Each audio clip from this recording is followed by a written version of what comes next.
I stood in the center of that luxury boutique in my simple white dress while 5 women circled me like wolves. "Look at her," one laughed, "playing dress-up in mommy's clothes." They didn't know my husband was parking the car. They didn't know he owned the entire mall. And when he walked in, their world shattered. Before we dive into this story of revenge and justice, hit that subscribe button right now because what you're about to hear will shock you. This isn't just a story, it's a lesson about karma, cruelty, and consequences. Don't skip ahead because the twist will blow your mind. Now let me take you back to that day. My name is Mila, and I need to tell you something about myself before this story makes sense. I grew up in foster care. No family, no safety net, nothing but my own determination to survive. When I was 23, working as a receptionist at a corporate office, I met Christopher. He wasn't like the other executives who walked through those doors. He noticed me, not because of what I wore or how I looked, but because I helped a lost child find her mother in the building lobby. He saw kindness in me, and somehow that mattered to him more than anything else. Christopher came from old money, the kind of wealth that spans generations. His family built half the commercial real estate in our state, but when we met, he was quietly building his own empire, tripling his family's fortune through smart investments and development projects. We fell in love slowly, deliberately. He never flaunted his wealth around me, and I never asked for anything. When he proposed 2 years later, I said yes because I loved the man, not the money. We've been married for 12 years now, and I still live like the girl I was before I met him. I volunteer as an art teacher for underprivileged kids. The kind of children I once was. I dress simply. I drive a regular car. I keep my wedding ring in my purse when I'm working because I don't want people to treat me differently. Very few people know I'm married to Christopher Ashford. We keep our private life private. That's how we like it. But today was different. Today was special. Christopher's mother was turning 70, and there was a gala planned at the Grand Meridian Hotel. For once, Christopher insisted I buy something elegant, my love. He'd said that morning, "You deserve to feel beautiful. Go to La Luminaire. Get whatever makes you happy. Today, I want you to shine." So there I was, standing outside the most exclusive boutique in the city, wearing my simple white cotton dress and sandals.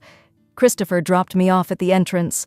"I'll park the car and make some calls," he said, kissing my forehead. "Take your time. Enjoy yourself." I watched him drive away, took a deep breath, and walked through those glass doors. The boutique was breathtaking. Gold fixtures gleamed under crystal chandeliers. Italian marble floors reflected the soft lighting. There was even a champagne bar in the corner where well-dressed women sipped and laughed. I felt slightly out of place, but I held my head high. I had every right to be there. I walked toward the evening gown section, my eyes immediately drawn to a stunning burgundy dress that seemed to glow under the lights. That's when I heard the first whisper. "Did you see what just walked in?" I turned slightly and saw them. 5 women, all dripping in designer labels and expensive jewelry, standing together like a pack. They were looking directly at me. The one who spoke was tall, blonde, wearing diamonds that could probably pay for a car. She had that look. You know the one. The look that says she's never been told no in her entire life. I decided to ignore them. I walked up to a staff member, a young girl who looked uncomfortable. "Excuse me," I said politely. "Could I see that burgundy gown? I'd like to try it on." Before the girl could respond, I heard a loud, exaggerated gasp behind me. "Did she just ask about the Valentino? In that dress?" The voice was sharp, mocking. I turned around to see all 5 women now facing me completely. The blonde one, who I'd later learn was named Veronica, had her hand over her mouth in mock surprise. Next to her was a younger woman with cruel eyes, wrapped in a white fur stole despite it being 70 degrees outside. That was Natasha. Then there was Sienna, an older woman with a pinched face and cold expression. Gabriella, barely in her 20s, already had her phone out. And Diane, who looked like a bitter version of Veronica, stood with her arms crossed. Natasha stepped forward, her heels clicking on the marble. "Honey," she said, her voice dripping with false sweetness, "that gown costs more than your entire wardrobe." I felt my stomach tighten, but I kept my voice steady. "I'd still like to see it, please." Gabriella giggled and whispered something to Sienna. I could see her phone camera pointed at me. She was recording. "This is going to be hilarious content," she murmured, not even trying to hide it. Sienna walked right up to me, so close I could smell her overpowering perfume. "Sweetheart, are you lost? The thrift store is 3 blocks down." Diane joined in, her voice nasal and grating. "Maybe she's here to apply for a job. They need cleaners, don't they?" The staff member looked at me with pity but said nothing. She was young, probably afraid of losing her commission from these women. I understood, but it still stung. Veronica circled me slowly, like a shark. "Let me guess," she said, tapping her chin theatrically. "Church volunteer? Librarian? Or wait, elementary school teacher?" I met her eyes. "I teach art to children." The reaction was immediate. All 5 women burst into laughter, loud and cruel. Natasha actually bent over, clutching her stomach. "Oh my God," she shrieked. "An art teacher in El Illuminaire!" Other customers were watching now. Some looked uncomfortable, but others were smiling, enjoying the show. I felt heat rising in my cheeks, but I refused to look down. I stood there, chin up, meeting each of their mocking gazes. Veronica stepped even closer, her eyes narrowing. "Tell me, do you even know what designer labels are? Can you even pronounce Valentino?" "I know enough," I said quietly. "Now, may I please see the gown?" Diane gasped dramatically. The audacity! She actually thinks she belongs here. That's when Sienna did something I'll never forget. She walked over to the rack, grabbed the burgundy gown I'd admired, and held it up against me mockingly. "See?" she said to her friends. "It's already being wasted on her. Can you even imagine?" They laughed harder. Gabriella was now openly filming, her live stream visible on her phone screen. I could see the comments flooding in. People from all over the city were watching this. Then Veronica stopped laughing. She leaned in, studying my face carefully. Her expression changed from amusement to something darker, recognition. "Wait," she said slowly. "I know you. You're that foster kid who worked at my husband's office years ago." My blood went cold. I remembered her husband, Stephen Walsh, a senior manager who'd made my life hell 12 years ago when I was just a receptionist trying to survive. He'd cornered me in the break room one day, made inappropriate advances, and when I reported him to HR, he'd lied. He told everyone, including his wife, that I had tried to seduce him for a promotion. Veronica's face twisted with vindictive pleasure. "Girls," she announced loudly, making sure everyone in the boutique could hear, "this nobody tried to seduce my husband for a promotion years ago." "That's a lie," I said, my voice shaking now. "And you know it." "He fired you because you were inappropriate," Veronica shouted. "You were a desperate little girl then, and you're still desperate now." The crowd gasped. Whispers erupted around us. I felt tears prickling at my eyes, but I blinked them back. I would not cry. Not here, not for them. Natasha's voice cut through the noise. "Security should remove her. She's probably here to steal." Diane nodded enthusiastically. "Check her bag. Girls like her always steal." That's when the manager appeared. Celeste was her name, a middle-aged woman with a severe bun and sharp features. She rushed over, took one look at me, then at the 5 women, and made her choice. "Ma'am," she said to me coldly, "I'm going to have to ask you to leave." I stood my ground. "I haven't done anything wrong." Gabriella was practically glowing with excitement. "Guys, I'm live right now," she said to her phone. "Watch this poor girl getting escorted out of La Luminaire. This is insane." I could see her screen, 500,000 followers. Comments pouring in, laughing emojis, cruel words. My humiliation was being broadcast to half the city. Veronica leaned in close, her voice low and venomous. "Someone like you will never belong in our world. You should crawl back to whatever hole you came from." Something inside me shifted. I'd been patient. I'd been kind. I'd taken their abuse with dignity. But I was done. I pulled out my phone and sent a single text message. Veronica noticed and laughed. "Oh, calling your boyfriend to rescue you?" Is he going to come in on his bicycle? The other women howled with laughter.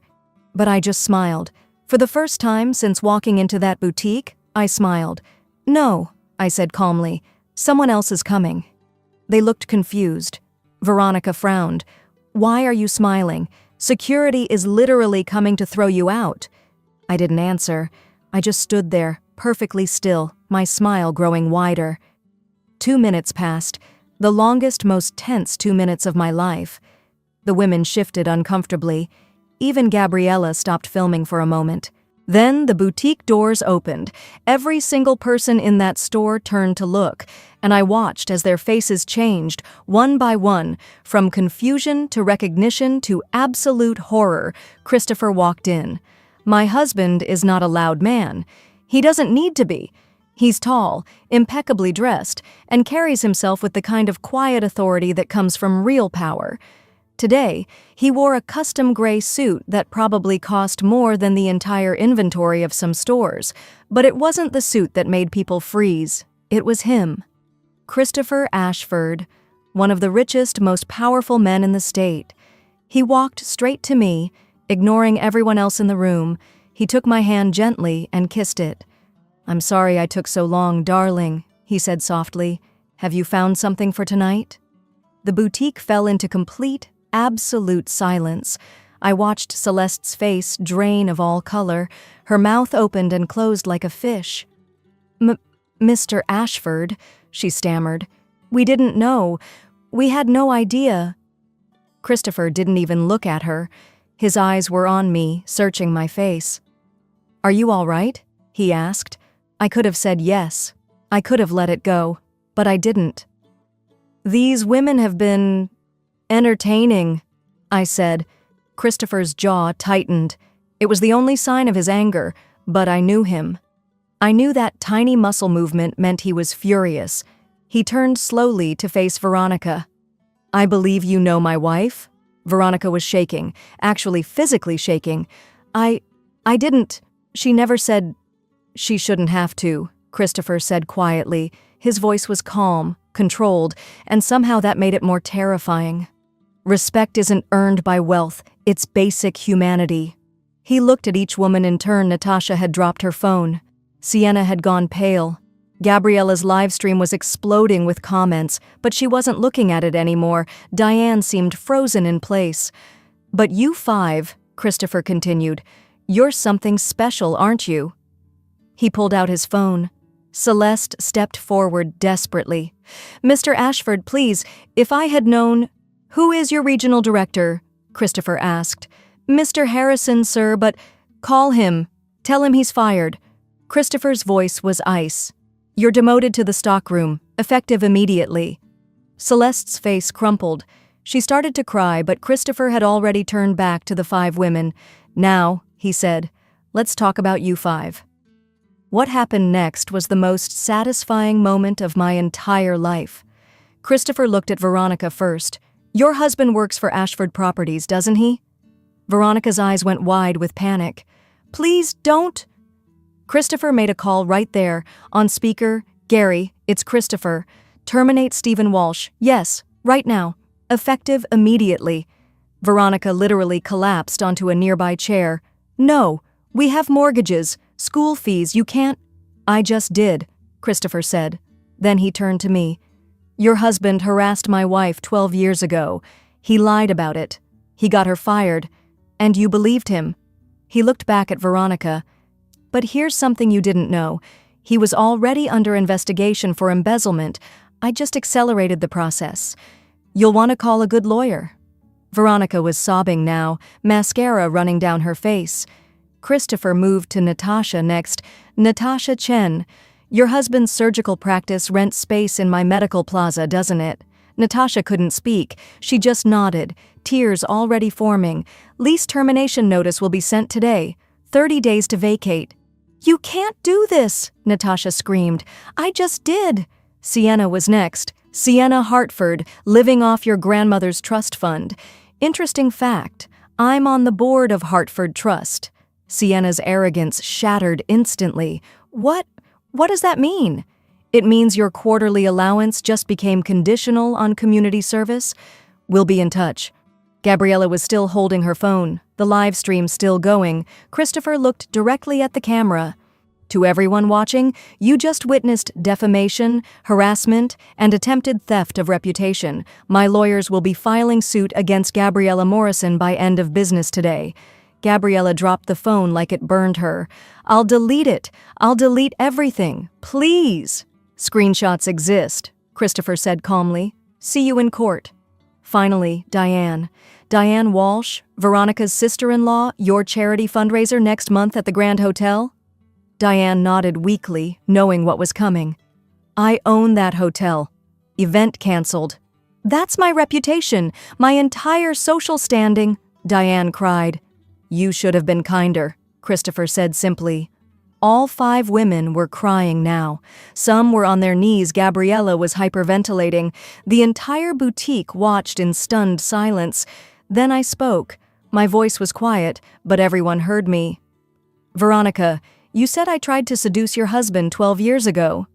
She looked up at me, mascara streaked and broken. I was told your husband harassed me. He cornered me. He touched me inappropriately. I reported him, and he lied to save himself." I paused, "And you believed him without question because it was easier than facing the truth about who you married."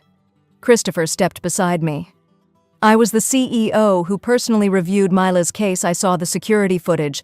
I read the witness statements. Your husband was guilty. I fired him. And that's how Mila and I met." The revelation hit Veronica like a physical blow. Her entire marriage, 12 years of her life, had been built on her husband's lie. She let out a sound that was half sob, half wail. Christopher turned to me. "What would you like to do, my love?"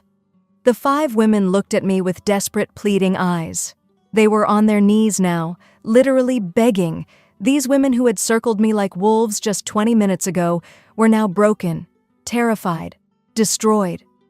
I looked at each of them for a long moment. The power had shifted so completely that it was almost dizzying. I could ruin them. Christopher had given me that power.